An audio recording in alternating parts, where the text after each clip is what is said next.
Janji saya, janji saya ingin menerangkan tentang proyek. Beda proyek, beda vendor akan mempunyai perbedaan perbedaan kultur, perbedaan budaya, perbedaan kebijakan dan lain-lain. Nah, sekarang aku membandingkan proyek pembangkit listrik tenaga uap. Sebelumnya, saya di tahun 2024 ikut proyek overhaul boiler di beberapa pembangkit listrik tenaga uap. Dari bulan Januari hingga bulan Juni. Lalu sekarang di Pekalongan juga proyek, tapi saya tidak megang alat. Namun di situ saya juga bertemu beberapa vendor proyek ya. Saya nggak tahu namanya apa aja, saya nggak tahu. Tapi budayanya juga berbeda. Sekarang saya mau membandingkan beberapa proyek tersebut. Di proyek PLTU, saya menjadi mekanik overhaul boiler. Menjadi mekanik boiler itu yang pertama akan mendapatkan alat-alat hari pertama, sama-sama hari pertama di perusahaan ini dan proyek adalah safety induction. Itu sudah pasti, safety induction sudah pasti. Yang kedua, mungkin beberapa perusahaan juga akan melakukan hal sama ya. Hari pertama akan safety induction, hari kedua pengenalan.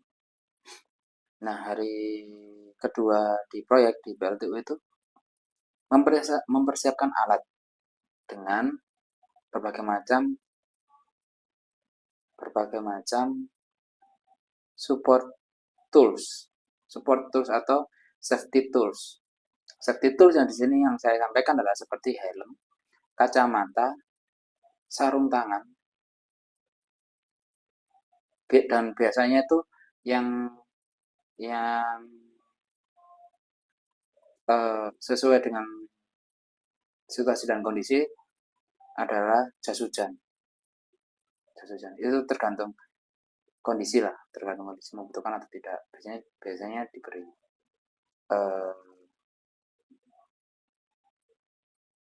Iya, biasanya diberi. Dan kelengkapan lainnya ya, seperti air plug, masker, itu pendukung di hari pertama.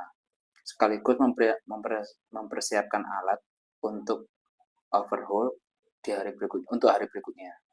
Sedangkan di sini saya nggak dapat apa-apa sama sekali, hanya dapat helm saja.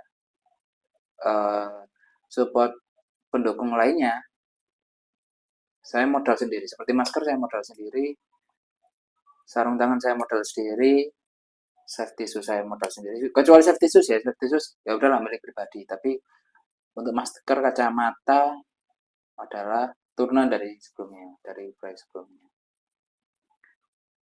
Itu untuk saya pribadi. Lalu untuk vendor yang lainnya sama Pak, sama. Mereka nggak dapat safety tools penunjang. Pada akhirnya saya pernah seperti penunjang seperti kacamata ya, ini sebagai contoh. Di PLTU, di proyek PLTU, saya memakai kacamata dan masker itu menghindari flash masuk atau kelilipan di mata. Nah, di vendor ini sempat ada kejadian ketika sedikit matanya itu kemasukan batu, Pak. Besar banget. Ya enggak besar banget ya, cuman tergantung di pelipis mata. Enggak bisa dikeluarin, sulit. Sampai merah matanya. Makanya saya pinjemin kacamata. Terus tadi saya tak bilangin, nanti kalau kamu ikut di kontraktor apapun nantinya selesai dari sini, kamu minta kamu kamu minta kacamata buat jaga-jaga. Kalau misalkan bekerja kan seperti ini lagi, maksudnya naik tangga harus ada kelipan batu atau apa tuh, jaga-jaga aja. Mau dipakai apa enggak itu urusan kak, itu urusanmu. Yang penting buat jaga-jaga kamu minta kacamata, minta aja kacamata gitu. Dan sepertinya sarung tangan itu juga perlu.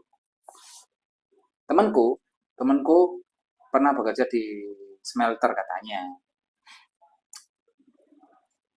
Anehnya adalah yang ku anehkan adalah kok dia nggak punya cutter part. Apakah dia nggak benar cutter part? Kedua, yang pertama. Yang kedua adalah apakah dia tidak punya safety tools? Apakah dia nggak punya pengetahuan tentang itu? Safety tools seperti sarung tangan, kacamata, masker, itu apakah tidak punya? Jadi saat saya memakai safety tools tersebut, eh, atasan saya yang merupakan TKA itu langsung melihat saya, eh, anak ini yang tujuh aku ya, itu selalu saya yang diperintahkan untuk turun ke lapangan karena sudah lengkap kelengkapannya daripada teman saya yang tidak memakai katerpak. Ya udahlah gitu, nggak pakai katerpak, nggak pakai safety tools, kalau helm bisa pakai lah chip, tapi kalau safety tool lainnya itu nggak pakai gitu. Lalu saya sendiri itu sebelum memakai helm saya memakai buff. Buff selalu saya pakai di, aku mana tadi ya, oh di helm, di kepala. Kenapa? Paling tidak meredam. Pertama meredam, kedua sayang rambut. Itu alasan yang nggak masuk akal sih teman. Biar keringet di kepala itu tidak langsung ke helm, agak nggak enak gitu. Basah terus kena keringet, akhirnya saya redam pakai buff. Terus biar enggak, biar enak aja gitu, biar biar kalau ada apa-apa di kepala itu biar nggak langsung rambut atau langsung kepala gitu. Itu fungsinya buff biasanya saya pakai untuk itu. Terus sarung tangan, saya pakai sarung tangan yang bagus karena di sini nggak ada sarung tangan kain. Karena di waktu di pembangkit listrik itu sarung tangan sekali pakai. Hari itu saya pakai seharian buang, hari itu pakai sekali. Pokoknya dalam satu hari akan ada pemakaian 2 kali sarung tangan. Di awal sampai istirahat, istirahat sampai pulang. Dan itu terus muter gitu terus. Untuk menjaga agar tangan itu tidak langsung bersentuhan dengan barang-barang yang berbahaya. Contohnya eh, mungkin palu ke kepentok atau apa, pokoknya tidak sampai bengkak, terlalu bengkak gitu aja. Dan kalau misalkan pegang uli kan nggak langsung tangan gitu, masih ada sarung tangan. Dan sini nggak ada, sayangnya itu aja perbedaan proyek. Itu mungkin ini adalah awal mula saya akan membuat judul-judul di awal, judul video ini cerita di Pekalongan, mempunyai judul proyek to proyek, proyek and proyek, itu aja sih. Dan video ini nggak ada video berangkat ya, nggak ada video berangkat dan nggak ada video pulang, karena sebagai sharing ilmu aja gitu cerita di Pekalongan, biar saya nggak lupa.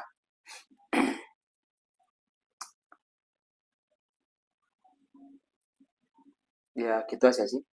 Jadi buat teman-teman yang nonton itu paling tidak minimal kalau pengen ikut sebuah perusahaan tertentu, minimal minimal banget punya sertisus itu aja. Dan sebenarnya ada satu lagi sih safety tools. Jadi safety toolsnya ada helm, masker, sarung tangan, kacamata, jas hujan, jas hujan itu kondisional, sama yang terpenting adalah herosin. Nah, itu agar kakimu tidak bau. Mau itu entah itu nanti hujan atau enggak, itu adalah menghambat kakimu tidak bau gitu aja. Baik itu nanti kamu mandi lagi atau tidak, agar tidak bau. Jadi sebelum berangkat diberi halusin, nanti besoknya diberi halusin lagi. Itu terus, muter gitu terus saja. Kalau teman-teman nonton di video-video sebelumnya teman-teman akan lihat saya bicara tentang UMR ya. Nanti saya jelaskan lagi kenapa UMR di sini rendah, gitu aja, daripada di Jawa Timur.